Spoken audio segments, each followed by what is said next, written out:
Hello, hello everyone. Hello Sharon, hello Freddy. Hello. Hello, hello. It's such an honor and a pleasure to have you with us. I've been following you for many years, and I want to hop to all the places you lead people to. Just Ah, never worked out. you'll need a very big checkbook. Oh yeah, true. Yeah, we just came There's back so from many. Egypt actually. I'm kind of feeling I'm feeling the cold in Maine. Having been in Egypt at 92 degrees, it was lovely. Oh wow. What was Yeah. that like for you? I saw that you just did a tour in Egypt and I was just so thrilled by that. What was that like? What did you focus on the travel there? What was interesting for you to explore with people? Oh, I've done this about 23 times. I think they've made me an honorary Egyptian. I got so many stamps on my passport. The idea is to sort of take people on a journey that hasn't been done before, to go back to the origin of the Egyptian culture, which few people understand goes back to a time between the Ice Age. So this is all written in the walls of a Temple of Edfu, which was translated about 40 years ago by an academic in England called Eve Raymond. She passed away, and she basically transcribed the origin of the Egyptian temple, where the gods came from, who they were, and where we go today. We're essentially following in the footsteps of many rebuilding periods, right down to the Greek era. But the most important thing is to find out what's in the mindset of these people. Why did they build these things to last until a lifetime? And also to learn the lessons that each temple also brought with you. They're not just there as eye candy and Instagram friendly sites. Each one of them does something specific. And part of my job over the last 20 years is to try to decipher exactly what these temples do. And believe me, it's a full-time occupation trying to go through symbol, metaphor, allegory, because they never told you the story directly. It's always veiled and veiled. And you got to sit there patiently after a while.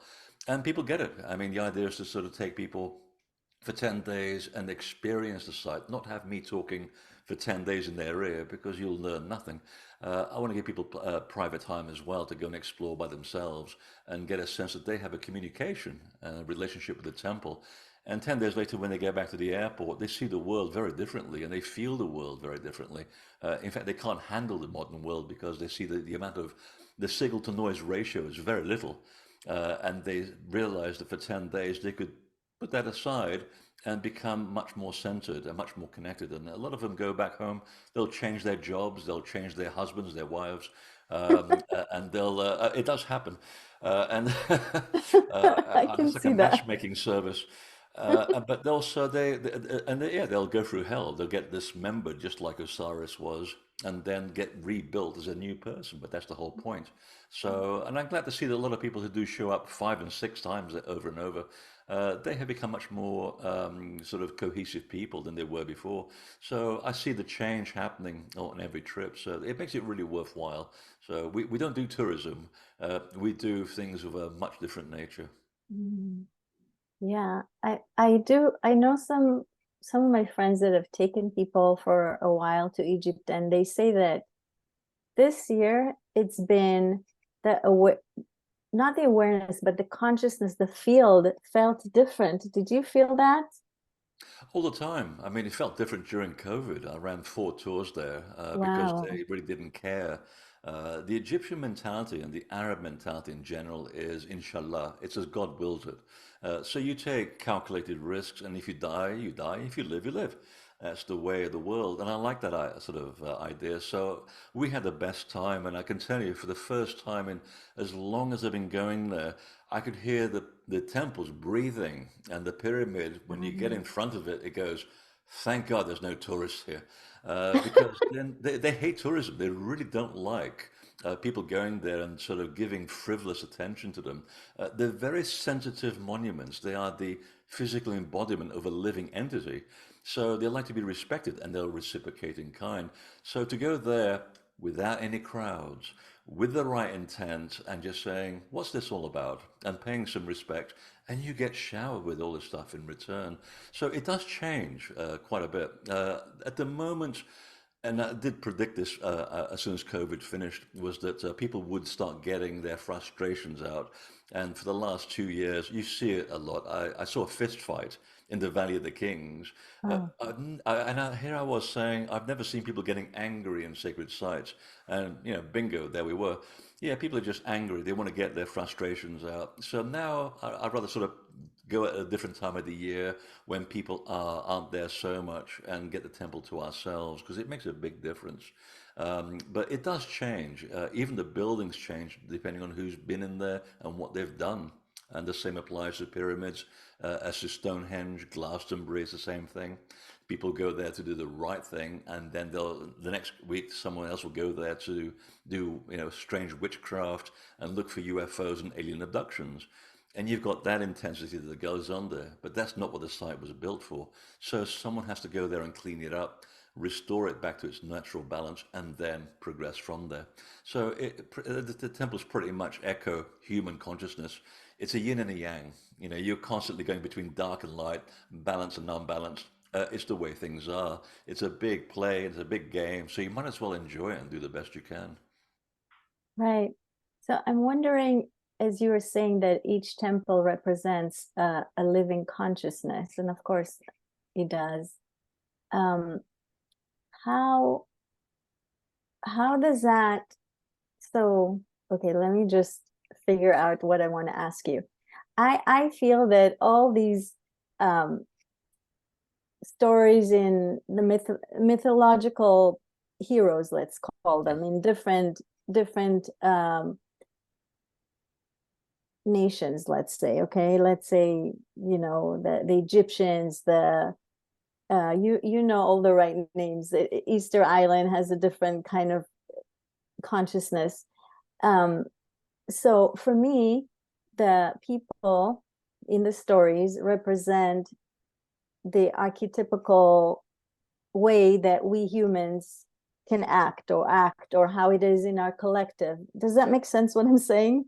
Yeah. So my question is, do these buildings echo back that's what you were just saying, or do the buildings are actually meant to bring us up and we kind of drag them down sometimes? We meaning people that visit there and are not aware and not conscious and not connecting to the whole structure, to the consciousness of the place.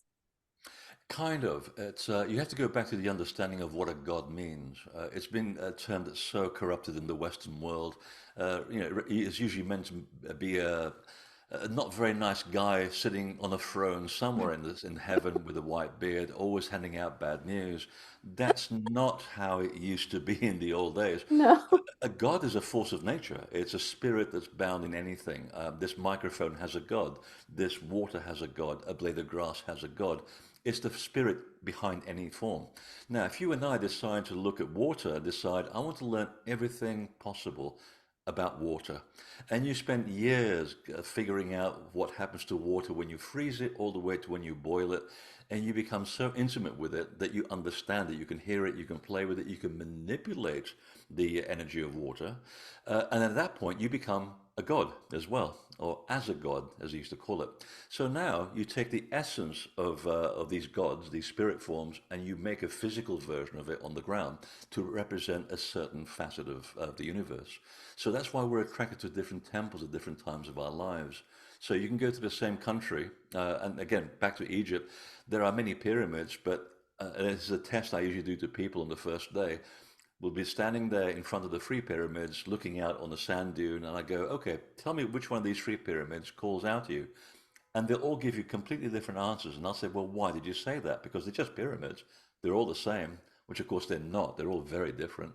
The angles are slightly different. And they'll go, well, I don't know. Well, you'll find out in 10 days' time. And the idea is that the building is alive. It's a series of geometries and energies hardwired into physical form that has a certain feel and a certain purpose. And that purpose is maintained over many thousands of years.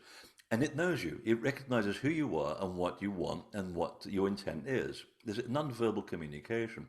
So when you say, oh, I like the little pyramid, and you don't understand why, because your intellect can't intellectualize it, but the pyramid is saying, oh, I know you. I've got exactly what you need. And you go in there and you have a spiritual experience. Now, you can go to the next pyramid and feel absolutely nothing because it doesn't have what you need. It's not what you're looking for. It's not even in your level of development. But come back 5 years later when you've developed, and suddenly the middle pyramid will be more appealing than the little pyramid because you're done with that one. So that's how things interact with you. You go through life choosing and picking different things because you're evolving as a human being, as a soul, and your soul is craving for that connection. And the buildings have that missing piece because we tend to forget why we've come down here. And the paradox is, we spend the whole our lives watching lectures, watching videos, reading books, going on conferences to find out why we forgot to do what we came down here to do. It's a big joke.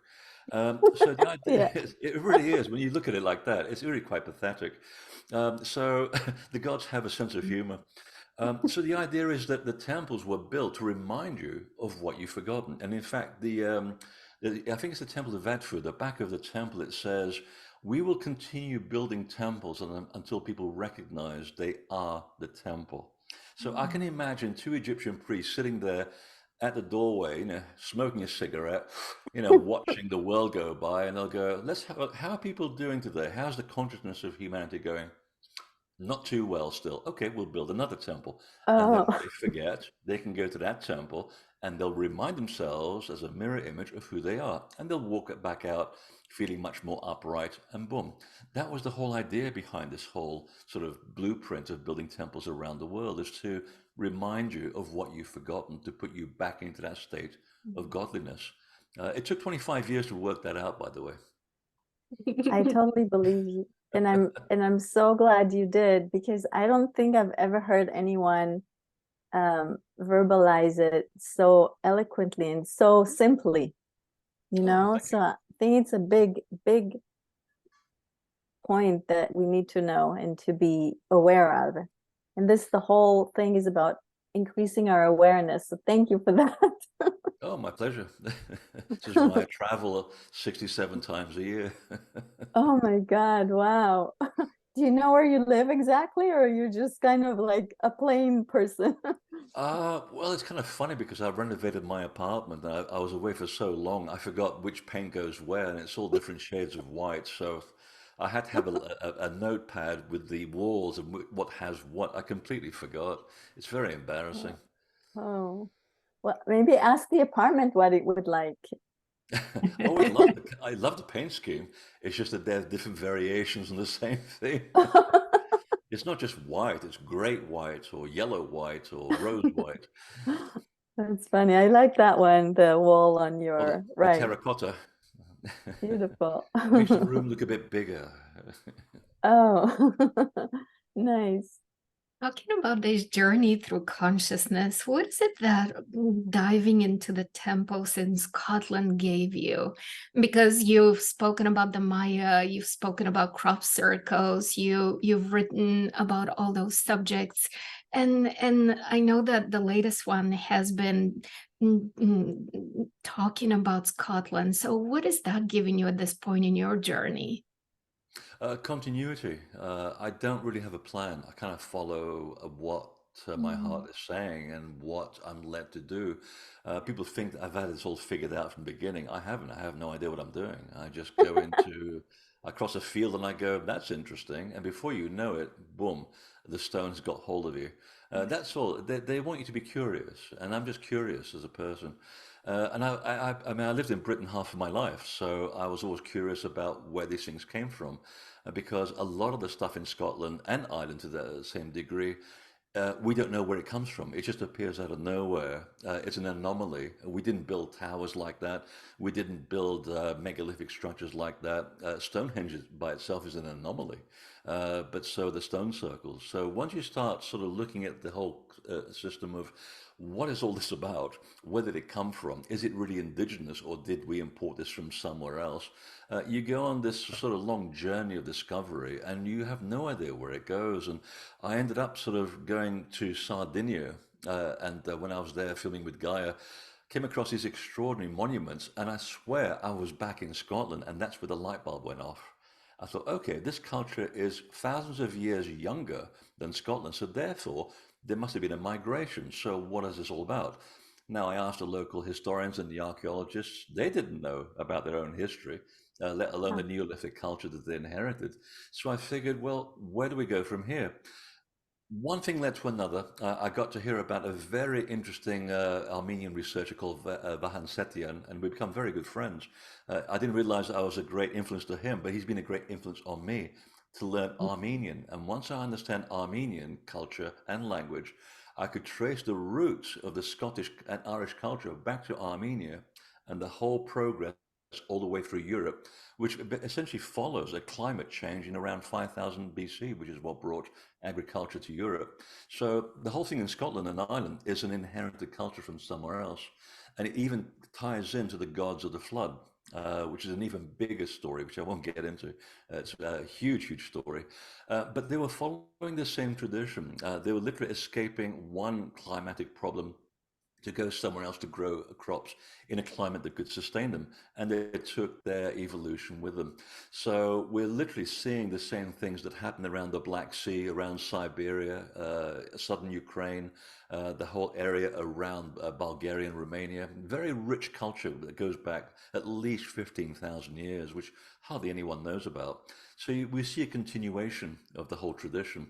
And again, I had no idea that this was what was happening. I thought the whole thing with Scotland and Ireland were unique and standalone. But no, now that you begin to see how they connect to other parts of Europe, you see that this is a long tradition of spirituality that has no end. It has no beginning or no end. It's just people that keep doing this for our own good. Because again, like we said before, we forget why we're here. So all of these places are again to remind you of what you've come here to do. That is fascinating. It's really And interesting that you mentioned Bulgaria. I am originally from Bulgaria. I grew up in Bulgaria. Oh, And really? it's only now that my mom is learning and telling me about these extraordinary sites in Bulgaria. And I didn't grow up knowing about these places. I think nobody grew up knowing about these places, right? Even to us, it was a mystery.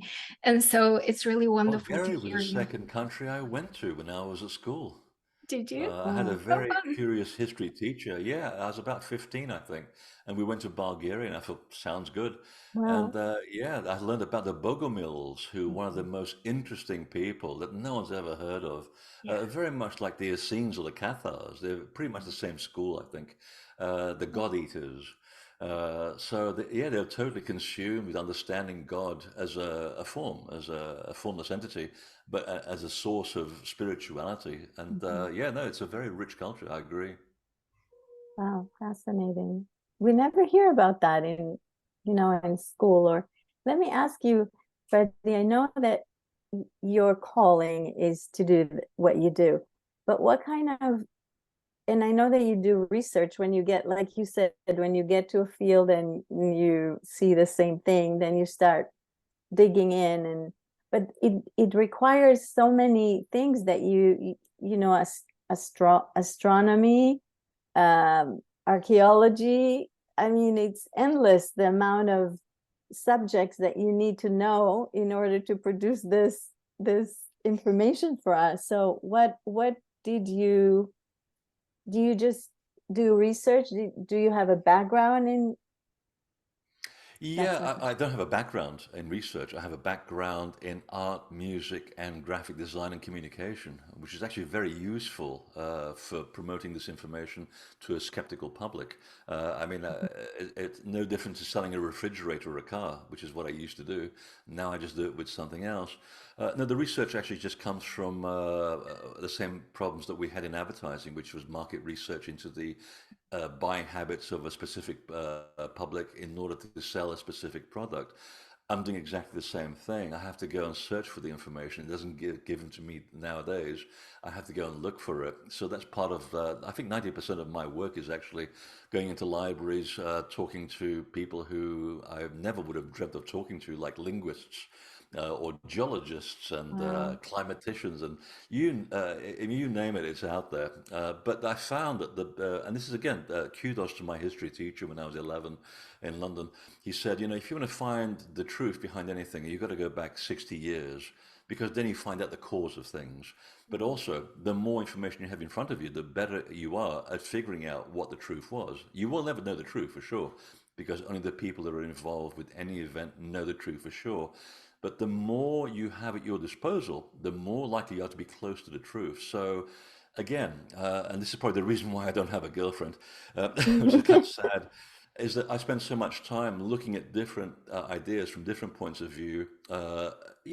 Climatology, weather phenomena, archaeology, history, mythology, all of these ologies. When you put all of this information in front of you, take a step back, have a nice drink, and go, okay, how does this all connect? And incredibly, it's all there. The information is there if you look hard enough. I thought everybody could do this, by the way. I didn't realize that when people are saying, no, no, most people can't do this, you're the one doing it. I thought everybody could do this. But again, that's I see connections in places that most people can't, and that's what helps me put my work together. So hopefully, I am close to the truth. And I think that the bibliography at the back of all my books, which is about that thick, which is why, you know, it costs more money to print these damn books because there's so much papers involved. But I also like to show people that if they want to follow the information, they don't have to take my word for it. They can follow the trail of evidence and they can also read the bibliography and find out for themselves, which is exactly what I like doing. So when I see people giving me my books with lots of little yellow sticky notes, like hundreds of them, I know I've done my job properly because people are they're on their quest. It's not about me; it's about the story, the bigger story. All that Yeah, you're so learning, all that you're learning and all that you're bringing to us as knowledge and understanding, how is it changing you? I wonder, how is it that you apply the information on a day-to-day basis? I wonder, Oh, for example, the ankh behind you, do you have any special connection with it? How, do you understand how do you practically put it all together for yourself? I don't really think about it. I kind of just do it. People ask me this all the time, and I always get tongue-tied about it. It's like going back to the trip to Egypt. One of the focals of that point, that journey, is to learn about fear, controlling fear. You can't access the other world, whether through shamanism, drugs, or an induced near-death experience, which is how they used to do it. And you take that fear with you, you won't find your way back into the body. And I was actually thinking about this because someone said, "Have you actually applied what you teach?" I thought, I don't know. And then I realized there's a great story which happened a few years ago. I was coming home in Portland, Maine, where nothing happens. I mean, literally, it's the most boring city on the planet. Uh, and you have to have a lot of books that you can read in the winter to keep yourself occupied. So when someone comes up to me in the street and tells me that they're going to shoot me, suddenly in 1 microsecond, you've got several things that happen in your brain. I can still remember this. I was just enjoying a lovely movie that I just watched, a foreign movie. I was thinking about the characters, the different angles that they were thinking. And I hate being disturbed when I'm enjoying something. You know, I'm a Tory and I'm into physical pleasure. So I'm enjoying the movie. I'm salivating over it, walking up the dark street. Some guy's threatening to kill me. So I thought, okay, plan A. I'm going to die. No, I don't think I'm ready to die. Not right now. I'm having a good time. And I'm getting really angry about this. Most people start getting afraid. I'm getting angry. Plan B, look for a tool that you can kill the guy with, like a rock. Now I'm looking around, there's no rocks anywhere. I figured, okay, plan three, I'm going to turn around, project the opposite of fear, and have that look in your eye like you come anywhere near me and shoot me. I'm going to take you with me to the other world, and I'll make your next million years a living hell. All this is happening in 1 microsecond, and that's exactly what I did. I just turned around, walked straight to, actually, no, I kind of ran towards the guy with the gun, and he runs away. He was completely frightened. He was shocked that I actually stood my ground. Not only that, but I went towards him to make sure that he was now going to be the victim. 6 minutes later, he was being arrested by 8 policemen. So, you uh, know, and they said to me, that was a pretty dumb thing to do, but at the same time, quite courageous. And I said, and then I suddenly realized I just put into practice what I've been teaching people. Again, I don't think about it. It's just there because you don't really know it until something happens. I'm not saying that someone with a machine gun would have the same effect because then you can't really dodge the bullets. That's something else I have to learn. But the point is that, yeah, you do, when push comes to shove, when you're faced with a position where you don't have to think about it. You implement it within a fraction of a second. You suddenly realize that you are living what you're teaching. So that was a wonderful moment of heroism and stupidity all in 1 second. Well, it's in your awareness, so you don't have to think about it. It's there because you do Exactly. all these trips expand your awareness all the time. Yeah, and you become the God that you were meant to be. I mean, we're all gods. We just forget that we are, and that goes back to the idea of the temple. It's there to remind you that you are a god. So whether it's to do with paint schemes in terms of having a more harmonious lifestyle, whether stuff that I've come up with that's I know that's influencing people like massage therapists and kinesiologists. We discovered a lot of healing modalities in temples and crop circles, and this system is being applied all around the world. I've never advertised this, it finds me. And I love that because I don't have to, A, work too hard, and two, I can keep a low profile, you see. It's much nicer that way.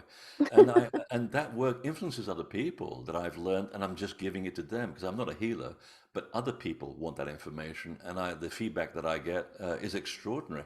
So you are implementing it either in your life in one way or another, or you are leaching it out to other people so that they become empowered, and then they go on to empower somebody else. And that's the way it's done. You keep a low profile. I think we learned from the Middle Ages that being burnt alive doesn't necessarily work. Being a martyr doesn't necessarily get you anywhere. It might look good on your curriculum vitae, but you know what? You're dead. It doesn't matter anymore. So this time you keep a low profile. You do things under the surface, and before the powers that be find out what's going on, you've changed the world. You've made it a better place, or at least I hope so. You do, definitely do. I can't thank you enough for that. Thank you. You spoke of crop circles, and I have to share with you, no matter how much I have been fascinated by crop circles, read about them, loved certain pictures, and been fascinated and belong to crop circle groups on the internet, right? No matter how much I have delved into the subject, I still don't know what to do about it or how to use it, I or have a book for right, that. or how to what. And so you mentioning the information and sharing that with healers, please share it with us. To cut an extremely long story short, it goes back to my first book, which was a surprise to me. It was an international bestseller. And in fact, I just released the 20th anniversary edition, and it's still selling like hotcakes, which is wonderful. And we began to realize that there were people going into crop circles and being healed. Now, this is back in the days before the hoaxers got involved. There's a lot of hoaxing going on nowadays, but back in the day when the real phenomenon was happening, skeptics would walk into a crop circle and they'd be healed of the condition that they were actually not meant to be being involved in the middle of a wheat field. So if they're allergic to wheat, they'll cross a wheat field for half a mile to go into a crop circle. Now, people don't do that if they're rational. And we began to write these anecdotal things, and the anecdotes ran into hundreds, and then it becomes research. And we began to apply the idea that there were some frequencies that we recorded in the crop circles which are not found in the human body. In fact, there's a gap that's missing in the human body where the frequencies of the crop circles happen to fit right in. And suddenly we put two together and went, so whatever's happening in the crop circles in terms of frequency, it's activating something that's missing or waiting to be awoken up in the human body. That's the only way we can explain it. Then we got involved in resonance therapy or radionics, and specifically a group in Germany that's been doing it for decades based on an old Indian system. And they basically transmit a code of information to a system in distress from Germany all the way across the world. So they're literally healing people, trees, forests, and rivers at a distance. And one day, just for fun, they decided to use the pictures of the crop circles in their little machine, and they got exactly the same effect. Now, because of the politics involved in all this research, the pictures became a bit of a problem. So, as a graphic designer and as a surveyor, I had hundreds of the crop circles already in my library, and I figured maybe we should be doing something with this. The trick is, how do you code a crop circle symbol with the energy of the crop circle to then share it with people? That was the hard part, and yet it was also the very simplest part. And I can't tell you how it's done because I'm sworn to secrecy on this. and it's to protect the integrity of the whole system. So I developed a system of cards, which I have on my website.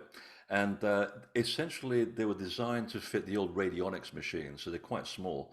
But the trick is just putting a vial of water in it for a few minutes activates the energy that's stored in the design, which transfers to the water. And we've had experiments done on fake crop circle cards and real crop circle cards by an institute in Russia, and the Russians are way ahead of the game in this kind of material. Mm. Konstantin Korotkov is the lead researcher on this, and I love his work, and apparently he loves mine too, which is wonderful. So he actually tested the cards in a blind experiment, and we found that the one that was active showed up as an energy imprint in his machine. The other one is just a piece of cardboard with some ink.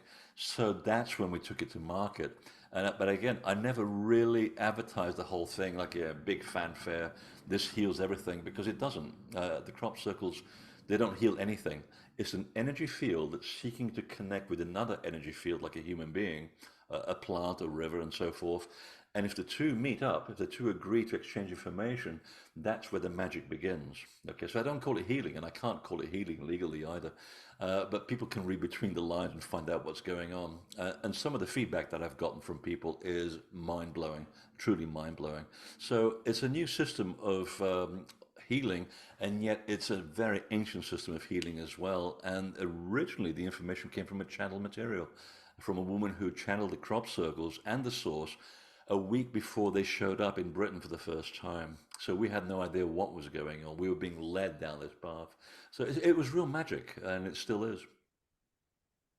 Extraordinary. I will be definitely getting those cards. I saw them on the website, on your website, and I was wondering about them. So thank you for bringing it up. Well, thank you. Yeah, I just want to say a funny little story that I used to be in this channeling circle, and the leader of this channeling circle, Sean Rendell. I don't know if you know Sean I Rendell. know, Sean, yeah. Yeah, so she used to take people every year to the crop circles. So one of the years, I don't know what was going on here, we decided we're going to communicate with the beings of the crop circles.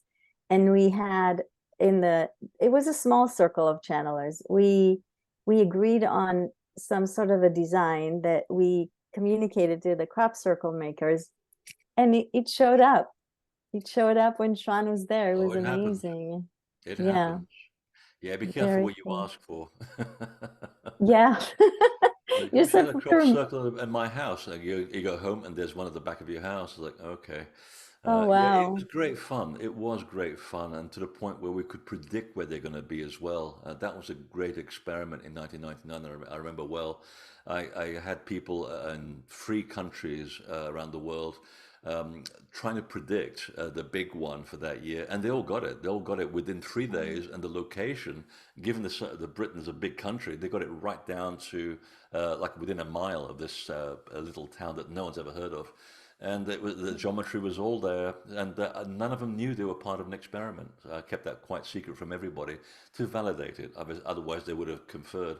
So, yeah, it was a great way of demonstrating that we can communicate with this consciousness, and they're communicating with us. So, it's the most wondrous phenomenon I've ever been involved with. But yet again, what they're doing is no different to what is happening in the temple world, because they literally are the same beings responsible 12,000 years ago for building pyramids, Egyptian temples, and other temples around the world.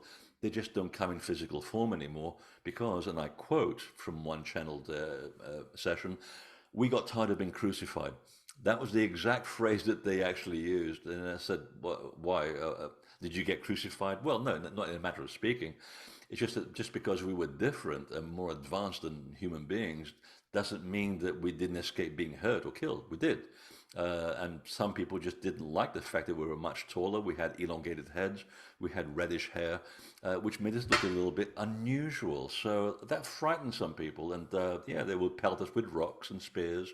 So we got tired of being crucified. And now we communicate subtly with crop circles or put suggestions in the heads of scientists and government people and let humans do what they do best, which is argue, create chaos, and then find some order.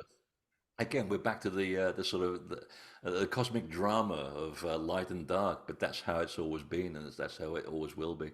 So they're kind of like our own little protecting angels in a way. They kind of guide humanity. They can't take us to where we want to go because we have to decide that.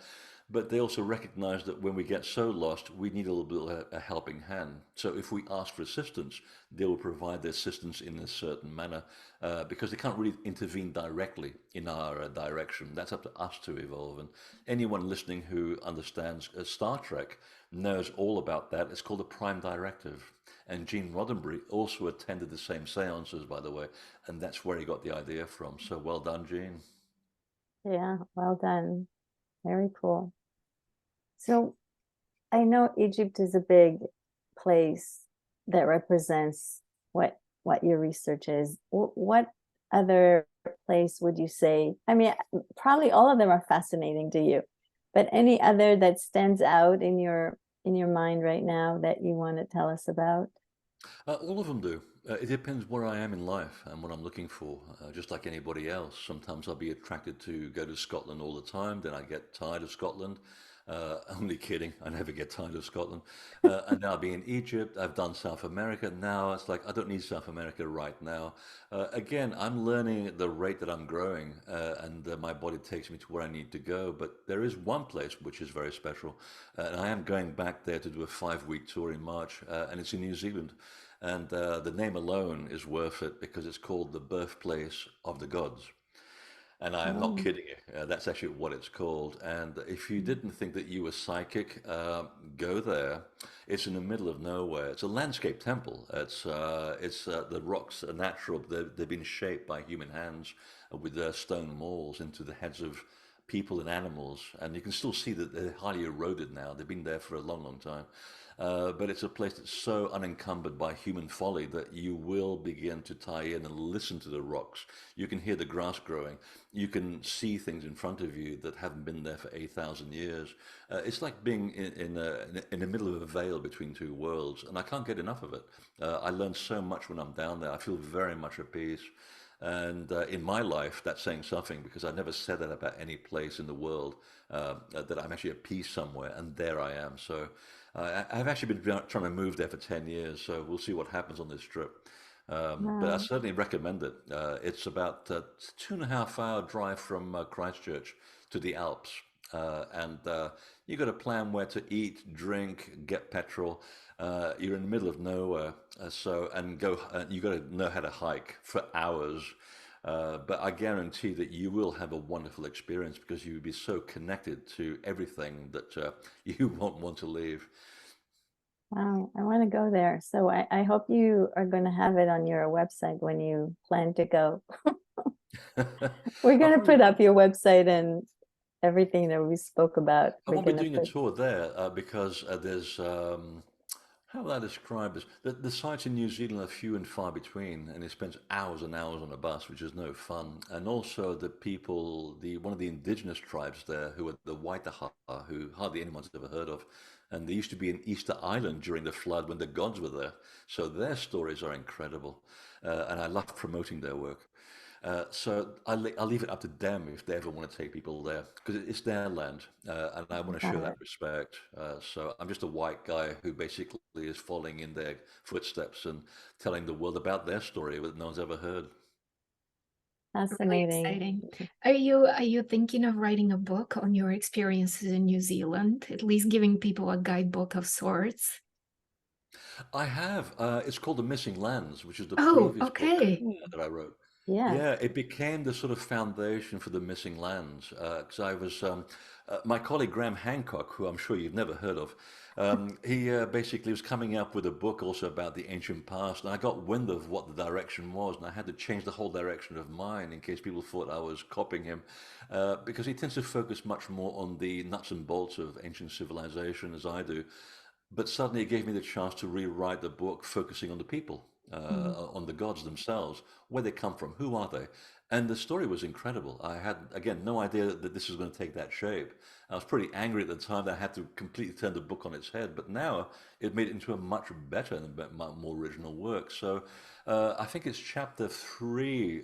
It begins the whole story on New Zealand and its connection of how it puts in all those missing pieces that we've had in the world about the Egyptian gods, the followers of Horus, and the Viracochas, and the Maya, and all of these people, which we thought were all separate. The cogwheel happens to be in New Zealand, of all places, and it ties everything together. And again, you have to learn about language, mythology, legend, and it's all there.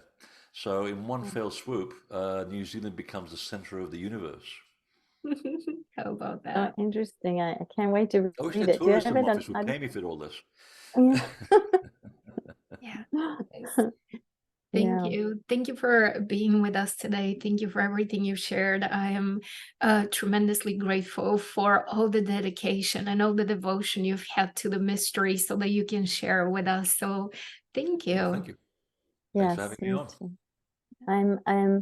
I mean, you're so unique in the way that you look at things and present them that it's just fascinating to me. I could sit and listen to you all day, and now I'm going to go read the books too. Some people do, apparently. They have no life. I feel sorry for them. That's why I do tours.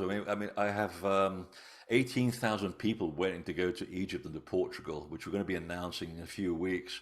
And it's Wow. sold out in 16 minutes for the new trip. I think Yeah. I have a bet on this. It will sell out in 8 minutes. We do have a good time. We do a lot of work, but we also have a great time because it's about the camaraderie, about sharing stories and having silly moments that you can tell the next group. How is the next group? Well, let me tell you about the stupid things that happened with the last group. So, unless something silly happened with the previous group, it's not a good group. So, there's always a story to tell, but that's what makes it Oh, fun. It's the fact that you see people also getting something out of it in a positive way. right. Oh, definitely. I'm sure. I'm sure it opens them up to worlds that they haven't even dreamed of. Oh, yes. Fascinating. Thank you so very much for giving us your time Thank you, and your ladies. work. Appreciate it. And Wish I was in Santa Monica with a t-shirt. oh yeah. Yes, yes. I look forward to seeing you when you come here in San Diego. That'll be really a Oh, wonderful that's right. experience. Yes, I'll be in San Diego in about a month, I think. Yeah, oh, nice. Yeah, That's good. that'll be Okay, fun. well, come down to see you then. Yeah, top up my suntan. Oh, I'm Thank you becoming so much more much. vain as I get older, I think. oh. I am too. Yeah, it's a skin-colored hair. I don't have that sort of Jesus hair down to here anymore, so the suntan makes up for it. In fact, Yeah, I've started designing a lot of my trips around the world during the winter in Maine, and Yeah. believe me, it really works. absolutely. Yeah, I'm sure. The Maine is so cold. I don't know how you make it there. Oh, I just think of people in Minnesota and make myself feel better. That's true. Yes, Yes. it does work. And we It have a does system work. here where you look at the flags. If the flags are pointing away from Canada, you don't leave the house unless you're suicidal. You wait for the flag to point from somewhere else because the wind chill is unfathomable. It is truly Wow. horrible. It's Yeah. life. I'm from Toronto, so I don't know how I Ah, made it in my childhood. I really don't. you totally understand what I'm saying. Yes. Thank you Well, once more. again, thank you. And it was lovely spending time with you. My pleasure. Be well. Bye Thank you. for You now. too. Bye. Bye bye. Bye.